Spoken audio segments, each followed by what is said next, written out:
নমস্কার, আশা করি আপনারা সবাই খুব ভালো আছেন। কুকিং অ্যান্ড মাই ভিলেজ চ্যানেলে একটি নতুন পর্বে আপনাদের সবাইকে স্বাগত জানাই। তো মা আর আমি শাক তুলতে যাব বলে বেরিয়ে পড়েছি। তো দেখুন এখানে পুকুর পাড়ে ছোট্ট একটা বাগান রয়েছে। তো এখানেও কিছু মূলো শাক, কিছু মেথি শাক হয়েছে। আর এখন যাব মাঠে যে জমির আলে শাক লাগানো হয়েছে ওখানে। তো আপনাদের সঙ্গে কথা বলতে বলতে চলে এসেছি মাঠে। দেখুন জমির আলে কি সুন্দর চন্দনী গাছ হয়েছে। এখানে দেখুন কয়েকটা ওলকপি গাছ লাগানো হয়েছে আর ধনেপাতা গাছ। এদিকে রয়েছে পালং শাক। দেখুন মা এসেই পালং শাক কাটতে শুরু করে দিয়েছে। এই পালং শাক দিয়েই আজকে আমি একটা সুন্দর রেসিপি বানাবো। দেখুন শাকগুলো কি সুন্দর, একদম কচি আর টাটকা তাজা শাক।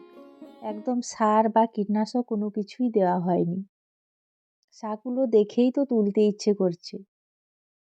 দেখুন মায়ের শাক তোলা হয়ে গেছে। এবার শাকের যে মূলগুলো আছে সেই মূলগুলোতে আবার জল দিয়ে দিচ্ছে, তাহলে আবার নতুন করে শাক হবে। জমির আলেতে বাবা আবার কিছু গাঁদা ফুলের গাছ লাগিয়েছে। দেখুন খুব সুন্দর ফুল ফুটতে শুরু করেছে। শাক তোলা হয়ে গেছে, এবার যাব বাড়ির দিকে, গিয়ে রান্না বসাবো। রান্নার সব জোগাড় করে নিয়ে চলে এসেছি রান্নাঘরে। তুলে আনা পালং শাকগুলোকে কেটে খুব ভালো করে ধুয়ে নিয়েছি রান্নার জন্য। আর পালং শাকের ঘন্ট বানানোর জন্য নিয়েছি কিছু কচু। কচুগুলোকে খোসা ছাড়িয়ে খুব ভালো করে ধুয়ে নিয়েছি। এই কচুগুলোও কিন্তু আমাদের বাগানে। আর নিয়েছি কিছুটা বেগুন। বেগুনগুলোকে এইভাবে কেটে ভালো করে ধুয়ে নিয়েছি।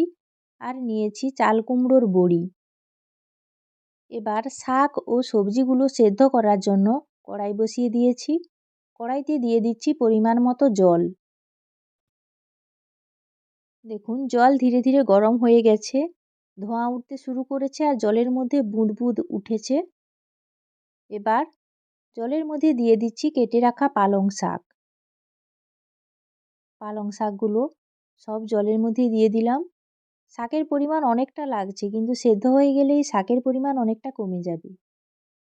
একটা ঢাকা চাপিয়ে দিলাম। 5 মিনিট পর ঢাকনা খুলে নিয়েছি। দেখুন শাকগুলো অনেকটা সেদ্ধ হয়েছে। এবার দিয়ে দিলাম কেটে রাখা বেগুন।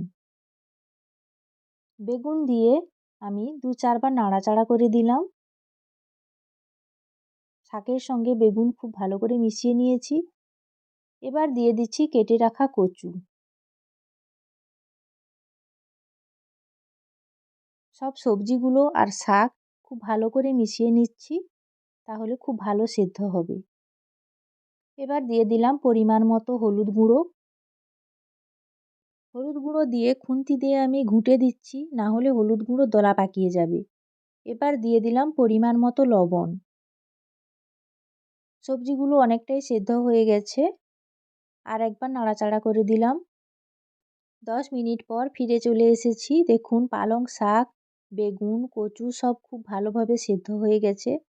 কচুগুলো তো বাড়ির বাগানের কচু, একদম গলে গেছে। এবার আমি ঘন্টের সবজিগুলো ঢেলে নিয়েছি।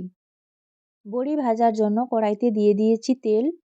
এবার চাল কুমড়োর বড়িগুলো আমি তেলের মধ্যে খুব ভালো করে ভেজে নেব।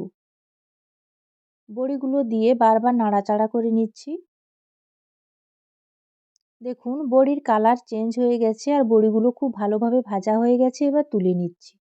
বড়ি ভাজা তেলের মধ্যে দিয়ে দিলাম গোটা শুকনো লঙ্কা ফোড়ন। লঙ্কাগুলো নেড়ে চেড়ে ভেজে নিচ্ছি।